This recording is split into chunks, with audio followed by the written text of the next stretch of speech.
without further ado, go We ahead. have been joined by Robert Harris. You were looking at a clip Should of we some- say world renowned? Yes, we should can say say world world-renowned. renowned. I think we can say world-renowned. Oh, he gonna smile again. There you go. I got Robert, him. thank you so much for joining us. Thank you guys for having me. We're very, very happy to have you here. We were looking at some of your beautiful hairstyles, and tell us a little bit about your background, how long you've been in the beauty industry. If I tell you how long I've been in the beauty industry, you would know my age. Okay, that's fine. But just about 30 years. Okay.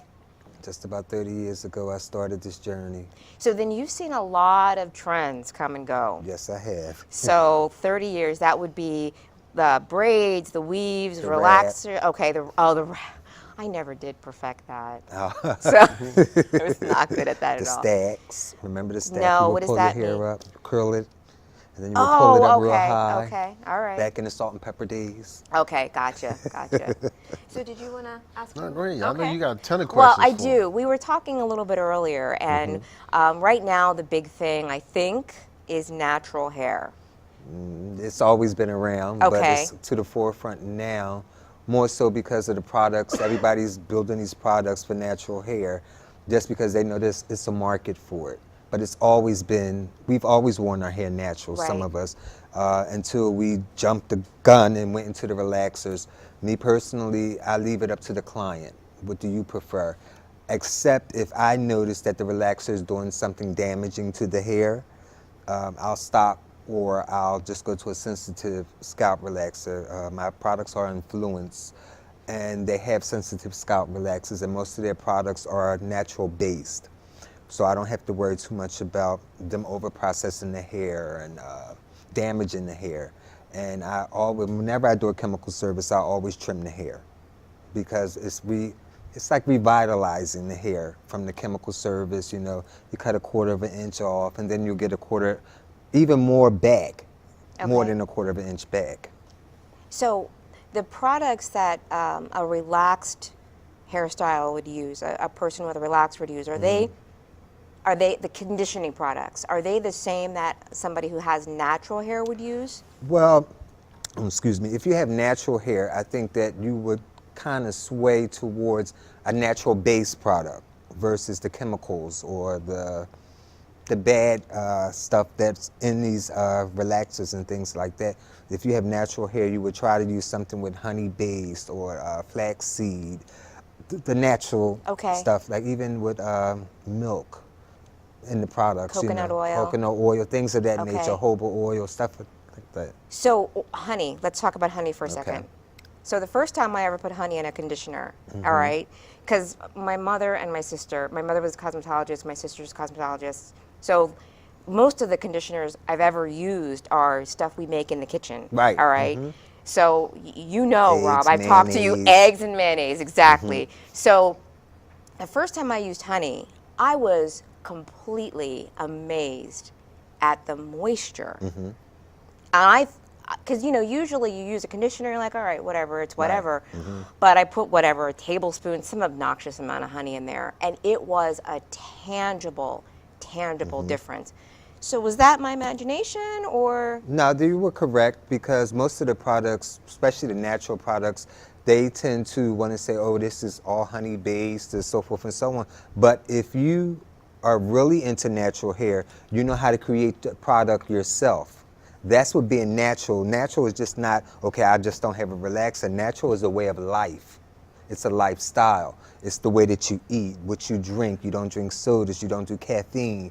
You only eat vegetables. Some people only eat fish. Like myself, I primarily only eat chicken.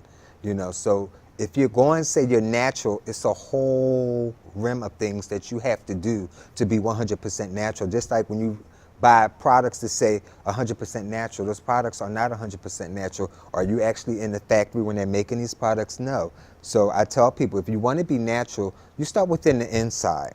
And whatever's in the inside, if it's going well for you, it'll show on the outside in your skin, your teeth, and as well as your hair. So can we talk about that a little bit more? And what would you recommend? Like, you mentioned some things, but is that the kind of diet that you would recommend for someone who's trying to get their hair healthy and strong again? I think it's not just focusing on the hair. You have to focus on the person and your body and your way of life. It's not just the hair.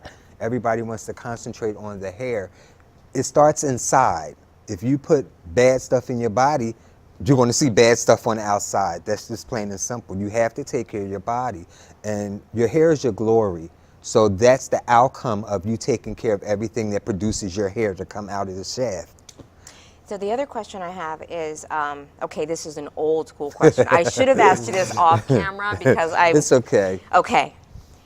When we were little, right, your mom would sit you on the ground, she'd sit you in front of the TV, and she'd part your scalp and she'd grease your scalp. Do you Right. remember this? Okay. I still do that. Okay, that's my question. Because you hear like these schools of thought, like don't grease your scalp because you're clogging your pores and whatever. It all depends on the product you use, and you can't go on what's based on a big, wide world. You have to go on what works for you. And that's what I tell my clients. I cannot be with you all the time. I don't see your habits. But if you talk to me about what you're doing and we have a conversation about your hair, which I love to have these conversations because some clients just don't know that they're doing the wrong things. And I always tell my clients, drink plenty of water. You have to drink plenty of water because that adds moisture to the skin as well as the hair. So I think that greasing the scalp is not a problem, especially if you wear weaves. Because a lot of women put the weave on top of the braids and they think, oh, I don't have to worry about my natural hair. Yes, you do. You have to still cleanse your scalp. You still need to oil your scalp. You know, they just think that you put the weave on and you just leave your hair alone. But then when you take the weave out, you want to know why your hair is broken. You want to know why it seems like your hair is not growing. But you didn't do anything to your hair for 3 months. Some people leave the weave units on for 3 months. It's so much stuff that goes on under there. That's why you see the skin all broke out, you know, because that's from whatever you put on your hair is going to end up on your face. That's why you should try to use a product that's as natural as possible because, like I said, whenever you put on your hair, it's going to end up on your skin. Okay. If your skin is breaking out, that's because your hair is dirty and your scalp is dirty. Or you may be perspiring underneath that unit and it has no place else to go. I hate when I see people patting their hair and just patting and digging and all that stuff. You don't have to do that. Go to your stylist and tell them, look, my scalp is itching. What should I do? Should I use Sea Breeze, or do you have some type of astringent that I can use on my scalp to give me the temporary satisfaction so I can get back to you? So it all starts with the client and the stylist, the relationship that they have together.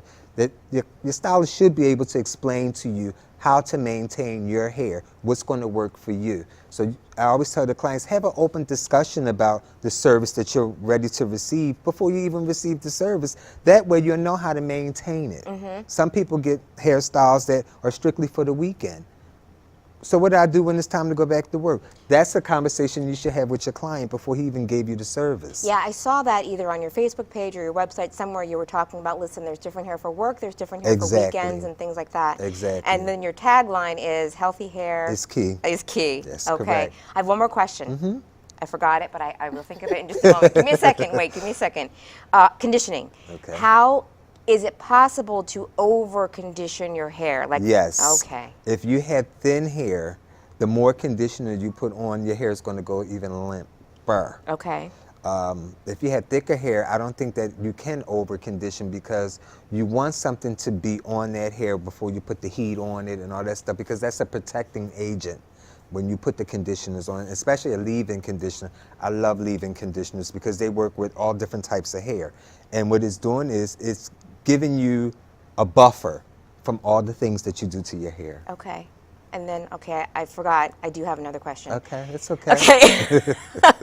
Because my sister lives overseas now, and she's my hair person. So now I have a new domestic hair person, Rob. Yeah, I don't have a problem Thank you with very that. much. You're All right. welcome. That wasn't a question.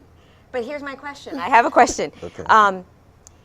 The other thing that I do with the egg yolk and the little bit of castor oil, like the black castor oil and some other stuff I put in there, then I put the heating cap on it. Okay, that's great because that opens up your pores. I'm doing it right. And when you rinse, well. make sure you rinse with warm water first and okay. then cold, because the cold rinse gives your hair a shine, Okay. and it also closes your pores. Closes up those cuticles, right? Exactly. Now there's one more thing about the You conditioning. can ask as many questions as you like. I read once that, okay, so this is what I've been doing. So I shampoo, right? Then I let it dry completely. The shampoo. No. After I rinse the Oh, you shampoo let out your and get out of hair the shower, dry. let my hair dry. Okay. So when I put the conditioner on, it's dry. The analogy that I read years ago was if you think of a dry sponge, if you put moisture on the dry sponge, it absorbs that Right, moisture. exactly. Where if you put it on a saturated sponge, I mean, it's on there, but it's more topically. So ever since I read that, I've been doing that. Do you have any school of thought on that?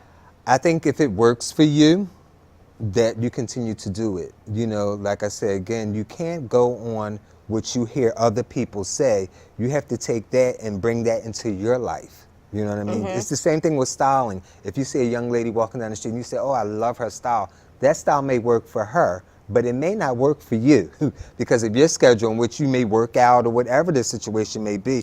You have to individualize your service. Got it. You know, Okay. if it works, but you're doing pretty well because your skin is gorgeous, your teeth are Thank good, you. your eyes are white. So whatever your diet is, you keep it up.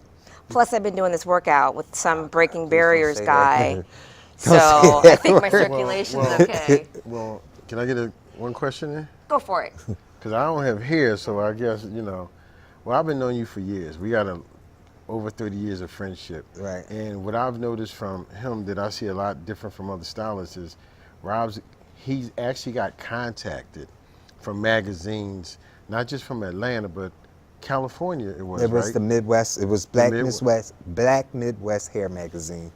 And they contacted him to have his hairstyles in the magazine. And then when he told me he had a certain client, I'm like, no, you don't, man, get out of here. And I'm like, really? And I'll he say told it. me, Jody yeah. Watley. And she's not a client, she's a friend. Oh. She's Okay. a friend, that's right. Well, she started as a client initially, Yes. yes. And now she's a good friend because you do go to a lot of her concerts where you're invited Yeah. backstage, et cetera, et cetera. Yeah, it's a joy to see my work. Yeah. It really is. It's not, I don't treat her any different than I would treat anybody that I'm performing a service on. Fame is something that you have to watch out for because sometimes your head can get like really Yeah. big. So I prayed on it, and I wanted a client that was in the industry that I could possibly see my stuff on stage. And when it happened, it just clicked. I was at a concert, and I didn't even know I was going to meet her. I had met her years before, and a friend of mine, thank God for friends in the industry, thank you both, asked me if I wanted to come backstage and meet her. And at the time, I was sitting first row, first seat. So she saw me because I was right there. And I was like, oh my God, I'm scared to meet her. The first thing that came out of my mouth was, I'm gonna make you a unit. And she was like, oh, okay. Give your information to my manager. And I don't even know where that came from. I don't know. I must have lost all senses because when I said that too, I had no idea what I was doing. But like I told you earlier, when you have good training behind you, Yeah. you can do anything. So I wasn't afraid, and I'm never afraid when it comes to like new clients and things like that. So I just rode with it, and here I am, I think it's like 3 years later. Wow. We only have about 2 minutes left, Okay. 3 minutes left, but I do want to touch upon the fact that you do the wigs and the makeup for an opera company. Yes, I So- work for Faces by Free. She's a very talented young lady. She does all the theatrical makeup and bruises and all that kind of stuff. She's actually my boss, and she has a contract with the Curtis School of Music and Temple University. So I work with her building wigs and doing makeup for That's the opera amazing. seasons. Yes, God, I just have to thank God because none of this came. I always wanted it, but I didn't know when it was going to come. So it's like you keep building, building, and then when it comes, it's like, well, that's what I've been working so hard for, you know. So all praises are to God. Amen. All praises, because I had no idea that this was going to happen, and it came when I needed something positive in my life the most. That's when it all kicked in.